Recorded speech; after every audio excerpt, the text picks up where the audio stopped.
Hello students, welcome to English class. Students, आज हम आपको इंग्लिश में एनुअल वर्क का रिवीजन करवाएंगे। एनुअल वर्क जो आपका एग्ज़ाम के लिए तैयार किया गया है, इसमें से ही अगर आप एनुअल का लर्न करते हैं तो आपका सारा एग्ज़ाम इसमें से ही क्लियर हो जाएगा। इसी बेस पर आपके ये रिवीजन तैयार की गई है। सभी बच्चे अपना ये वर्क बहुत अच्छे से लर्न करेंगे। तो ओके, चलिए अब स्टार्ट करते हैं। सबसे पहला क्वेश्चन है आपका, tick the correct option. Correct option यानी कि आपको 3 ऑप्शन दे रखे हैं, आपको इसमें जो सही है उस पर टिक करना है। देखिए, पहला क्वेश्चन है, द स्टोरी टॉक्स अबाउट। जो स्टोरी वो है वो हमें बताती है, वो स्टोरी किसके बारे में है? An ant and a grasshopper, a shepherd and a wolf, boys and girls. तो वह स्टोरी किसके बारे में? वह स्टोरी है shepherd and a wolf. The shepherd while the sheep graze. जो शेफर्ड था, जब भेड़ें चढ़ती थी तो वह क्या करता था? डांस करता था, स्लैप्ट करता था, या प्लेड हिज फ्लूट, या अपनी बांसुरी के साथ खेलता था। तो जब भेड़ें चढ़ती थी तो गडरिया जो है वह सो जाता था, तो वह स्लैप्ट हो जाता था। Number 3, the story is about. यह स्टोरी फ्रेंड्स के बारे में। कितने फ्रेंड्स के बारे में? 1, 2, 4। तो यह स्टोरी 4 फ्रेंड्स के बारे में है। The dash kept the Hunter busy. शिकारी को किसने बिजी रखा था? डियर ने, क्रो ने, माउस ने। तो जो शिकारी था उसे डियर और क्रो दोनों ने ही बिजी रखा था। अब आते हैं आपके fill ups. Shepherd boy takes the dash to graze. जो शेफर्ड का लड़का था, गडरिया का लड़का था, वो ग्रेस चराने के लिए किसे लेकर जाता था? तो वो शिप को चराने के लिए लेकर जाता था। Shepherd boy slapped under the dash. Shepherd boy जो है वो सो जाता था। किसके नीचे सो जाता था? Shady trees. वो छायादार पेड़ों के नीचे सो जाता था। The villagers got worried. जो गाँववासी थे वो बहुत चिंतित हो गए। And rushed to dash. और वह उसकी करने के लिए आए। उसकी क्या करने के लिए आए? वह उसकी सहायता करने के लिए आए। तो इसमें आएगा हेल्प हिम। तो आएगा हेल्प हिम। आगे देखते हैं, द सन शाइन्स। सन जो होता है वो सूरज जो है वह क्या करता है? चमकता है। कैसे? ब्राइटली। सूरज जो है वो चमकता है, तेज चमकता है। सोनिया राइट्स। सोनिया लिखती है। सोनिया कैसे लिखती है? सोनिया स्लोली लिखती है। आगे देखते हैं। अब आते हैं आपके true false. The shepherd boy was naughty. गडरिया का लड़का नोटी था। True. A tiger attacked the ship. Tiger ने जो है शिप पर अटैक किया। फॉल्स, क्योंकि टाइगर ने अटैक नहीं किया था, अटैक करा था वॉल्फ ने यानी कि भेड़िए ने। The villagers were angry with the boy. जो गाँववासी थे वे लड़के से नाराज थे। True. The Hunter picked up the crow. शिकारी ने कोए को उठा लिया। नो यानी कि फॉल्स। शिकारी ने क्रो को नहीं उठाया था, ये गलत है। The mouse bit the hunters net.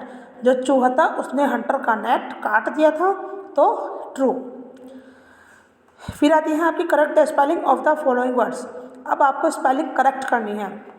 देखिए, पहले स्पेलिंग है SHEPERD, शेफर्ड। तो शेफर्ड की स्पेलिंग ये गलत लिखी हुई है, आपको इसे सही करके लिखनी है। तो इसकी होगी SHEPHERD, shepherd. Number 2, SHEPE, ship. तो इसके आंसर सही स्पेलिंग है SHEEP, शिप। विलेज की है VILAGE, और इसमें आएगी VILLAGE, विलेज। VOLF, ये होती है हमारी करेक्ट स्पेलिंग। शेफर्ड की देखिए SHEPHERD, SHEEP, sheep, VILLAGE, village, WOLF, wolf. आगे आते हैं आपका ग्रामर पोर्शन इंग्लिश सेकंड में। देखिए, सबसे पहले आपको वोवल्स लिखने हैं। वोवल्स हमारे कितने होते हैं? वोवल्स हमारे 5 होते हैं। कौन कौन से होते हैं? AEIOU, ये होते हैं हमारे वोवल्स। फिर आता है आपके यूज़ ऑफ AN का। ए और AN का यूज़ हम कहाँ करते हैं? सबको पता है कि कॉन्सोनेंट के साथ हम ए का यूज़ करते हैं और वोवल्स के साथ में हम AN का यूज़ करते हैं। तो एप्पल क्या है? एप्पल हमारा वोवल है, तो एप्पल के साथ में हमारा AN का यूज़ होगा। टाइगर के साथ में A, ऑरेंज के साथ में AN, पैरेट के साथ में A, और काउ के साथ में A, और अम्ब्रेला के साथ में हमारे AN का यूज़ होगा। Singular plural. अब आते हैं हमारे सिंगुलर प्लूरल। तो देखिए, सिंगुलर प्लूरल में क्या करेंगे? केक, केक के साथ cakes, friend, friends, fox, foxes, dress, dresses, tomato, tomatoes. Okay students, आगे देखते हैं। फिर आते हैं आपके वर्ड अपोजिट यानी कि विलोम शब्द। डेंजर, सेफ, डेंजर का सेफ, डेंजर मीन्स होता है खतरा और सेफ मीन्स सुरक्षित। डे मीन्स दिन और नाइट मीन्स रात। कम मीन्स आना और गो मीन्स जाना। बॉटम मीन्स नीचे और टॉप मीन्स ऊपर। आई मीन्स मैं, यू मीन्स तुम। गेन मीन्स लाभ और लॉस मीन्स हानि। ओके स्टूडेंट्स, अब आते हैं हमारे जेंडर में देखिए किंग का क्या होता है, किंग का होता है queen. Bull cow, man women, husband wife, brother sister, dog bitch. Okay students, एक बार और देखते हैं। King, queen, bull cow, man women, husband wife, brother sister, dog bitch. अब आते हैं हमारे सिनोनिम्स देखिए। एबल का होगा capable, able means capable. Brave, bold, wedding, marriage, ये होते हैं हमारे सिनोनिम्स। फिर आते हैं हमारे राइट 5 एक्शन वर्ड्स। आपको 5 एक्शन वर्ड्स लिखने हैं। ईट, ड्रिंक, स्लीप, राइट और रीड। ओके स्टूडेंट्स, ये होते हैं हमारे एक्शन वर्ड्स। फिर आती है आपके right the definition of noun. आपको नाउन की डेफिनेशन लिखनी है। क्या लिखनी है? नाउन की डेफिनेशन लिखनी है। तो देखिए नाउन की डेफिनेशन क्या होती है। A noun is the name of a person, place और things as Ram, Agra, book, extra. ये होती है हमारी नाउन की डेफिनेशन की। नाउन क्या है? नाउन वे है जो हमें व्यक्ति, वस्तु और स्थान के बारे में बताता है। अब आते हैं टिक द करेक्ट वर्ड। आपको जो करेक्ट वर्ड है उसमें टिक करना है। देखिए नेहा है ए न्यू टॉय, नेहा के पास एक न्यू टॉय है, तो इसमें हैज़ आएगा, हैव आएगा। तो नेहा एक सिंगल पर्सन है, तो नेहा के साथ में हम हैज़ का यूज़ करेंगे। A dash an apple, I dash an apple, मैं रखता हूँ एक सेब। तो आई क्या है? आई वैसे तो सिंगलर है, लेकिन आई के साथ में हमेशा हैव का यूज़ होता है। तो I have an apple. I dash A question, I have a question. The moon dash white light, तो चांद है उसकी सफ़ेद रोशनी होती है या चांद सफ़ेद रोशनी रखता है, तो उसके साथ क्या आएगा? हैज़ आएगा, हैव आएगा। तो उसके साथ में भी हम हैज़ का यूज़ करेंगे क्योंकि मून अकेला है। They dash a big house, they हमारे बहुत सारे हो गए, तो उसमें हम हैव का यूज़ करेंगे कि वे एक बड़ा घर रखते हैं या उनके पास एक बड़ा घर है। फिर आते हैं अंडरलाइन द डिस्क्राइबिंग वर्ड्स। इसमें आपको डिस्क्राइबिंग वर्ड्स यानी कि अब एडजेक्टिव वर्ड्स को अंडरलाइन करना है। कॉयल इज़ ब्लैक, तो इसमें क्या आएगा? Black. The tree is big. The road is muddy. Lotus is pink in colour, pink. Rashmi is my best friend, best.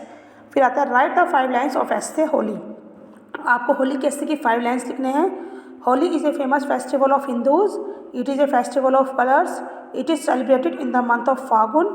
On this day, everybody looks very colorful. Holi is a festival of friendship and love. Okay, students, ये होता है आपका होली का निबंध। आगे देखते हैं। फिर आते हैं आपके वर्ड मीनिंग। ये आता है आपका इंग्लिश फर्स्ट का पोर्शन है, ये पहले पीछे रह गया था, तब इसे स्टार्ट करते हैं। देखिए पहले फिर आते हैं आपके वर्ड मीनिंग। वर्ड मीनिंग में क्या आएगा?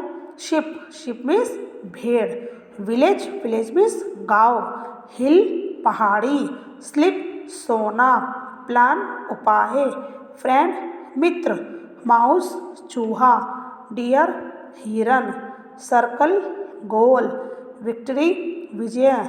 पपी कुत्ते का बच्चा। लिख चाटना। फेस चेहरा। अपसेट दुखी। हंटर शिकारी। ये होते हैं आपके वर्ड मीनिंग। फिर आते हैं आपके question answer. What was the job of the shepherd boy, यानी कि गडरिये के लड़के का जॉब क्या थी? The job of the shepherd boy was to graze sheep. जो गडरिये का लड़का था उसकी जॉब थी भेड़ को चराना। The job of the shepherd boy was to graze sheep. What happened when he first cried wolf, क्या हुआ जब वह वॉल्फ यानी कि भेड़िया चिल्लाया? तो when he first cried wolf the villagers came to help him, कि जब वह वॉल्फ भेड़िया आया और चिल्लाया तो विलेजर्स जो है वह उसकी हेल्प करने के लिए आए। Who made a plan to save the tortoise, कछुए को सुरक्षित रखने का प्लान किसने बनाया था? तो टॉर्टोइज फ्रेंड्स यानी कि कछुए के जो मित्र थे उन लोगों ने ही कछुए को सुरक्षित रखने का उपाय बनाया था। तो tortoise friends made a plan to save the tortoise. आगे देखते हैं। Who was caught in the hunters net, hunters के नेट को किसने काट दिया था? तो mouse was caught in the hunters net, यानी कि हंटर्स यानी कि शिकारी के नेट को माउस ने यानी कि चूहे ने काट दिया था। Who was trapped in the net, जाल में कौन फंस गया था?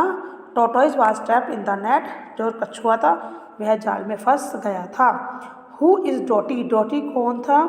डोटी कौन है? तो Dotty is 7 year old Naman's pet dog, जो डोटी है वह नमन्स का 7 साल का पालतू कुत्ता है। Who is Naman's favourite among all the puppies, Naman का फेवरेट सभी पपी में सबसे फेवरेट नमन का कुत्ता कौन सा है? तो Buddy is Naman's favourite among all the puppies, सभी पपियों में जो बडी है वह नमन का फेवरेट कुत्ता है, फेवरेट पपी है। ओके स्टूडेंट्स, ये आपकी इंग्लिश की रिवीजन कंप्लीट होती है। सभी बच्चे इस रिवीजन को बहुत अच्छे से समझेंगे, लर्न करेंगे। Thank you.